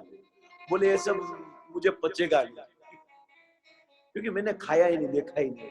नहीं नहीं नहीं, सब देखो, तेरी भाभीियों को दुख लगेगा, सबने अपने हाथ से पकाया। अरे मैं खाली चखने के लिए जाऊंगी तो भी, खाली थोड़ा थोड़ा चखूंगा ना तो भी मर जाऊंगा, क्योंकि 16,108 फिर भी सबने हाथ स्पर्श किया और खिला लिया। कृष्ण ने एक प्रश्न पूछा सुदामा को, सुदामा भाभी कैसे है? ठीक है, बच्चे सब ठीक है। कृष्ण ने द्वारकाधीश सुदामा को पूछा, सुदामा शादी हो गई, बुलाया भी नहीं मुझे, अपने बचपन के मित्र को भूल गया। तो सुदामा था, मेरी तो एक शादी हुई, तेरी तो 16,108 हुई, तूने क्यों मुझे नहीं बुलाया? देखो क्या प्रेम, एक मित्रता के अंदर कोई स्वार्थ नहीं होता। जहां स्वार्थ होता है वहां सब संबंध चले जाते हैं। प्रेम में प्रेम ही होता है, वहां पर मैं और तू नहीं होता। आई लव यू जो होता है, हम कहते हैं ना आई लव यू, मैं तुझे प्रेम करता। प्रेम जहां पर होता है ना आई होता है ना यू होता है, वहां कल क्या होता है? प्रेम ही होता है। जहां मैं और तू चला जाता है वहीं प्रेम बसता है, और जहां मैं और तू आ जाता है वहां प्रेम नहीं होता, वहां काम होता है। राधा और कृष्ण का यही प्रेम था। जहां मैं और तू नहीं था, जहां दो शरीर है वहां पर ये वासना हो सकती है, पर जहां एक ही शरीर है, दो आत्मा है, वहां पर कामना हो ही नहीं सकती। अगर तो बोले राधा और कृष्ण पति पत्नी ये है वो है, डिवाइन कपल है, नहीं, ये दोनों एक ही है। काम तो वहां आ सकता है जहां दो शरीर हो, यहाँ दो शरीर है ही नहीं। राधा और कृष्ण दो शरीर नहीं है, दोनों एक ही है। भगवान के अंदर से भगवान को प्रसन्न करने के लिए निकली हुई जो शक्ति है वो है राधा। राधावती रास मंडल इति राधा। भगवान के अंदर इच्छा हुई कि मैं पूरी दुनिया को खुश कर रहा हूं, मुझे कौन खुश करे। एक इच्छा जैसी हुई ना, तो इच्छा की शक्ति के रूप में श्रीमती राधा रानी आई और रास मंडल में दौड़ती हुई भगवान के लिए एक पुष्प लेकर आई और भगवान को पहनाया। रा यानी रास मंडल में दौड़ना, धावती दौड़ना, रास मंडल की ओर दौड़ना, इस दिन का नाम क्या हुआ? राधा। एक राधा, एक राधा। क्या गाएंगे? दोनों ने शाम को चाहा, अंतर क्या दोनों की चाह में देखो। एक प्रेम दीवानी, एक दर्शी दीवानी, एक प्रेम दीवानी, एक दर्शी। प्रेम तो करना है। इस संसार के क्षण भंगुर अनित्य वस्तु से प्रेम करने से अच्छा है जो शाश्वत नित्य है, तो भगवान से प्रेम करें, तो प्रेम में रस बढ़ेगा। और संसार के इस निरस चीज को प्रेम करने से रस कम होता जा रहा है। ये प्रेम है। केवट ने पैर को धोया और कहा, और जो भगवान के जो जल थी वो जल को सब पर छिड़का और भगवान को कहा कि आपको पितरों को प्रसन्न करने का मंत्र आता है? भगवान को पूछते हैं। भगवद गीता के 15वें अध्याय में क्या भगवान कहते हैं? सर्वस्व चाहम हृदय सन्निविष्टो मत स्मृति ज्ञान अपोहनम च वेदस्य सर्वम अहमेव वेद्य वेदांत कृत वेद विदचहम। वेद वृद्ध है, वेद को जानने वाले हैं, वेद के ज्ञाता है, वेद के सार है, उनको पूछ रहे हैं। कौन? केवल आपको पितरों को खुश करने का मंत्र आता है? भगवान बोले हाँ। तो बोलो। तो मुझे क्यों बुला रहा है? बोलो। क्यों? मुझे मेरे पितरों का भी उद्धार करना है। और फिर मंत्र बोल रहे थे। भगवान बोले ठीक है, पितरों का मंत्र बोलता हूँ। ठीक है, बोले भगवान मंत्र बोले और हाथ में जल छीट कर बोले चलो दादा परदादा की मुक्ति, ये दादा की, ये दादा की, फलाना दादा की, जो नाम याद था सब पितरों की मुक्ति कर दी। भगवान बोले अब कोई दादा बाकी है तेरे? बोले नहीं, बस बस ठीक है, अब मैं जाऊं? हो गया हो तो तेरा। बोले बच्चे को बोले देखो ये जो जल है बराबर रख के जाना, आप जाओ मैं आता हूं। और परिवार को छोड़ दिया और बोला ठीक है। अब आपने क्या निर्णय लिया? देखो केवट तो केवट है, आपको मेरे कंधे पर आना है, चल के जाना है? बोले भाई देख तेरे कंधे पर आना है, पर तू मुझे उठा पाएगा ना? भक्ति का वजन इतना है ना तो भगवान को भी उठा सकता है। भक्ति के बंधन से ही भगवान को बांध सकते हैं। दामोदर अष्टकम में गाते हैं, रुदंतम मुहुर्नेत्रम युग्मं रुजंतम तराम्भोज युग्मेन सातक नेत्रम मुहुः श्वास कंपत्री रेखांत कंठा स्थित ग्रेव दामोदरम भक्ति पद्यम। भक्ति के बंधन से बांध सकते हैं। उठा लो मालूम, क्योंकि आगे और उठाने वाले हैं राम और लक्ष्मण को। कौन उठाने वाला है? पवन तनया बल पवन समाना बल बुद्धि विज्ञान निधाना। कौन उठाने वाले हैं आगे? हनुमान जी। राम और लक्ष्मण दोनों को कंधे पर उठाकर सुग्रीव के पास लेकर जाने वाले। उससे पहले ट्रायल बेस बोले, भगवान बोले इधर ट्राई कर लो, वहां गिर न जाओ। क्योंकि यहाँ तो खाली थोड़ा ही चलना है, वहां पर उड़ना है। ये पवन पुत्र तो उड़ा है एकदम, मुझे उड़ाएगा तो बराबर। देखो एक प्रश्न हो, बहुत क्या बोलूं, मेरे पास समय बहुत कम है, बाकी पूरी रात चली जाएगी तो भी खत्म नहीं होगा। वरना प्रश्न हो सकते हैं, हनुमान जी ने कंधे पर ही क्यों बिठाया, गोद में क्यों नहीं बिठाया, है ना, हो सकता है। कलयुग के लोग बहुत बहुत बड़े प्रश्न पूछते हैं। जब हनुमान जी ने सीता जी खोज करने के लिए राम ने भेजा हनुमान जी को, तब एक चिन्ह दिया था। कौन सी निशानी दी थी आपको मालूम है? प्रभु मुद्रिका मेली मुख माही। और वो मुद्रिका कहां रखी? हनुमान चालीसा में आती ना, प्रभु मुद्रिका मेली मुख माही। भगवान की प्रसादी हमेशा कहां होनी चाहिए? मुख में ही होनी। भगवान का नाम हमेशा कहां से होना चाहिए? मुख से ही होना चाहिए। और अंदर ले लिया मुद्रिका। और जब संपाति मिले और जब पर्वत जैसा आकार बनाया और 400 गांव को, 400 गांव वाला जो समुद्र था उनको पार करना था, जय श्री राम बोले तो पर्वत जैसे हो गए। तो कलयुग के लोग प्रश्न पूछते हैं कि जब इतने बड़े हो गए तो मुद्रिका कहां गई होगी? प्रभु मुद्रिका मेली मुख माई जलधि लांघि गए अचरज नाई। और ठीक है, बैठ जाओ ट्रायल, इसलिए क्योंकि अगर कंधे के अलावा अगर हनुमान जी ने अलग जगह पर किसी भी अलग स्थान पर बिठाया होगा तो हनुमान जी को पकड़ना पड़ता। राम और लक्ष्मण को ध्यान से सुनिए, कंधे के अलावा अगर अन्य स्थान पर किसी भी स्थान पर अगर रखा तो हनुमान को पकड़ना पड़ता। पर कंधे पर रखने से क्या होता है? राम ने हनुमान को पकड़ा था, है ना। हमारा कोई भरोसा नहीं प्रभु, है ना। हमने अगर भगवान की उंगली पकड़ी, उससे अच्छा कोई मिले तो छोड़ देंगे, है ना, उससे अच्छा कोई मिलेगा तो छोड़ देंगे। पर भगवान ने अगर हमको पकड़ा तो फिर छूट नहीं पाएंगे। इसलिए भगवान को पकड़ने से अच्छा है भगवान के द्वारा पकड़े जाओ, क्योंकि भगवान अगर पकड़ेंगे तो छोड़ेंगे और हम पकड़ेंगे तो कभी भी हमारे मूड के अनुसार होता है। इसलिए हनुमान जी केवट ने कहा कि ठीक है प्रभु बैठ जाओ, आप सोचो सीने। मैं आपको बता रहा हूं कि भगवान केवट के कंधे पर यहाँ पर बैठे, और जैसे बच्चे को हम बिठा दे ना वैसे दोनों पैर यहाँ रखे और फिर यहाँ पर बैठा दिया और ऊपर देखा, प्रभु ठीक हो? ठीक है। पर लक्ष्मण ठीक नहीं था। तो बोले एक फालतू नाटक कर रहा है खाम खाए, और उनको मालूम है भक्त और भगवान की लीला चल रही है। प्रभु इनके लिए ही भगवान आते हैं। भक्ति विनोद ठाकुर कहते हैं, गोपीना मम निवेदन सुनो जीवेर कारणे आसिया प्रपंचे लीला कोइलो सुविस्तारो गोपीना। दोनों आनंद करने के लिए आते हैं। अब बिठा दिया, अब प्रभु ठीक हो? हाँ बोले ठीक है, चलो अब चलते चलते कहाँ बिठाया? नौका।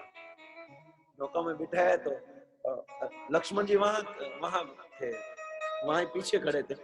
केवट ने कहा आपको मैं नहीं उठाऊंगा, आप आना है तो आ जाओ, आपके चरण में कोई जड़ी बूटी नहीं, आप आ जाओ अपने आप से। लक्ष्मण जी आ गए और सीता जाकर बैठ गए। अब नौका शुरू हो गई। अब नौका 6:30 થઈ ગયા, टाइम થઈ ગયો। अब नौका शुरू हो गई। अब नौका शुरू किया और नौका चलाते हुए मान लो क्या देख रहे थे केवट भगवान के सामने, और पूरा दर्शन कर रहे थे प्रभु श्री रामचंद्र। और ऐसे दर्शन कर रहे, ऐसे घुमा रहे थे, जैसे नदी के उस पार पहुंचे वापिस यूटर्न, वापिस यहाँ लाते थे, वापिस यूटर्न, गोल गोल गोल गोल घुमा रहे थे। 1 बार 2 बार 5 बार 10 बार 20 बार 25 बार। लक्ष्मण जी, प्रभु इनको बोलो ना नाटक मत करे, यहाँ आ गया है तो क्यों गोल गोल घुमा रहा है? लक्ष्मण शांत, वापिस गोल गोल घुमा रहे हैं। फिर प्रभु ने बहुत प्रेम से पूछा, केवट देख किनारा आ गया है तो वहां उतार देना हमें, क्यों कभी का गोल गोल घुमा रहा है? केवट ने कहा बस मैं आप बोलो वही देख रहा था, आप कब बोलो। देखो मैंने आपको 25-30 बार गोल गोल घुमाया तो आप थक गए, आप करोड़ों जन्म से जन्म मरण के चक्र में घुमा रहे हो, हमारी क्या हालत हुई होगी प्रभु, क्या आपको अनुभव करने के लिए मैं गोल गोल घुमा रहा। अच्छा ठीक है सॉरी तेरी जैसी इच्छा, जितना घुमाना है इतना घुमा लो। ये उत्तर देना था उनको कि आप कलयुग के लोगों का भी ध्यान रखो प्रभु, हजारों जन्म से गोल गोल जन्म मरण के चक्र में घुमा रहे हो, कृपा करके उनका इस चक्र को एंड लाओ। ठीक है, अब किनारा आया, उतर गए पर एक सबसे बड़ी बात, नौका उस पर पहुंचाया तो क्या देना पड़ेगा, क्या देना पड़ेगा, देना तो पड़ेगा ना, पर कुछ था ही नहीं, पॉकेट ही नहीं था। देख फिर प्रभु श्री रामचंद्र ने कहा कि केवट कितना हुआ, कितना हुआ पैसा।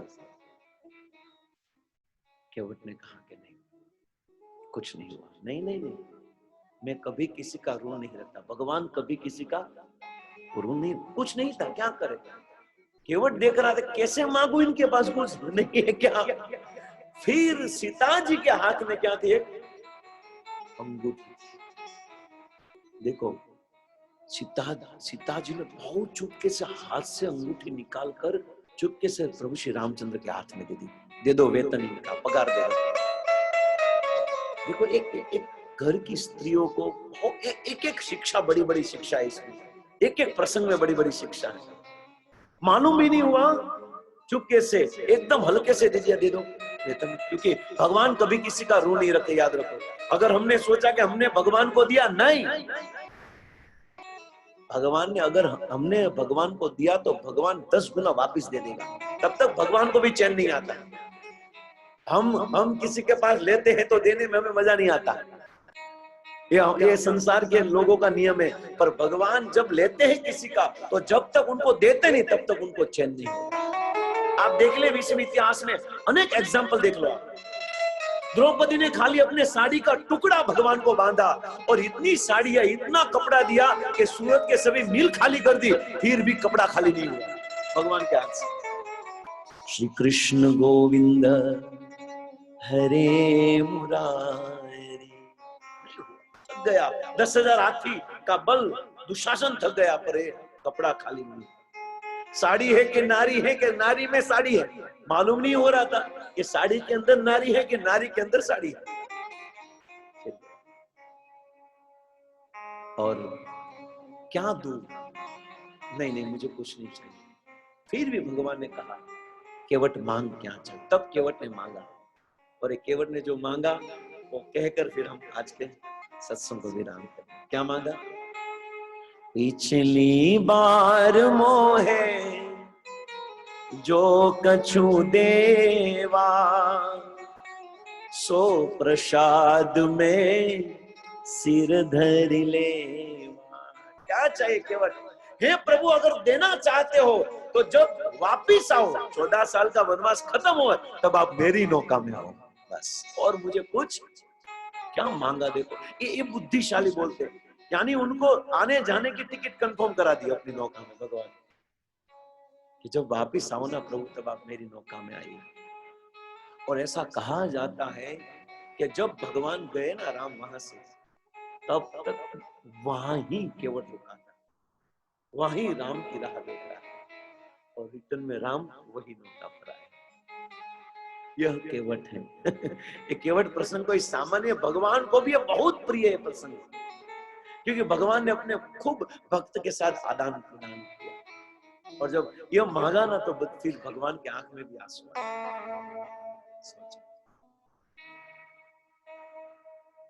जीवन में कुछ ऐसा करो कि भगवान हम हमारे भजन से, भक्ति से, हमारी साधना से, नाम से, सेवा से भगवान प्रसन्न हो जाए बस। तो आज के प्रसंग में तो बहुत शिक्षाएं हमको प्राप्त हुई है। तो ये केवट का प्रसंग है कि केवट भगवान हमें भव सागर के पार उतारते हैं, परंतु कन्हैया ले चल परनी पार, जहां विराजे राधा रानी, जहां विराजे राधा रानी, अलबेली सरकार कन्हैया, ले चल बरनी पार कन्हैया।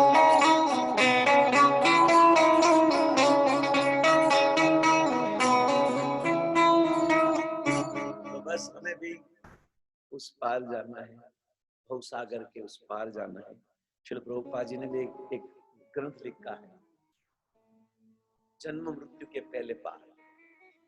तो आज के सत्संग को हम यहाँ पर विराम देते हैं और धन्यवाद केतन परिवार का, खूब खूब आभार।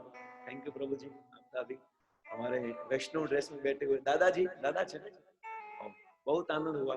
मुझे ऐसा लग रहा है कि मेरे जैसे कोई धोती कुर्ता वाला है। बहुत प्रसन्न हुआ दादा, आपके भाव से सुनने की जो अदा है, श्रवण की जो शैली है, क्योंकि हम बहुत प्रवचन कथाएं करते हैं देश विदेश में, तो सुनने वाले की लालसा को समझ लेते हैं कि नहीं ये सुनने वाले कौन। तो आप सब बहुत अच्छी तरह से सुन रहे थे।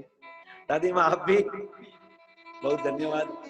तो स्पेशल थैंक यू आकृति ने, हाँ थैंक यू आकृति, आपके कारण हमें यहाँ आना मिला।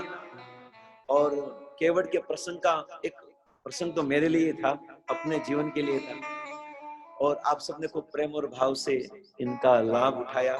तो धन्यवाद। मैं भगवान को प्रार्थना करूं, प्रभु श्री रामचंद्र को, कि रामचंद्र की कृपा आकृति पर 100% हो, और जैसे केवट ने प्रभु श्री रामचंद्र को अपनी नौका में बिठाकर पार कराया, वैसे भगवान अपनी नौका में बिठाकर आपको उनके चरण कमल तक ले जाए, ऐसे मैं प्रार्थना करता हूँ। Thank you. आइए हम आरती, और आरती के बाद थोड़ा कीर्तन और फिर प्रसाद। हाँ, आइए भगवान के सामने।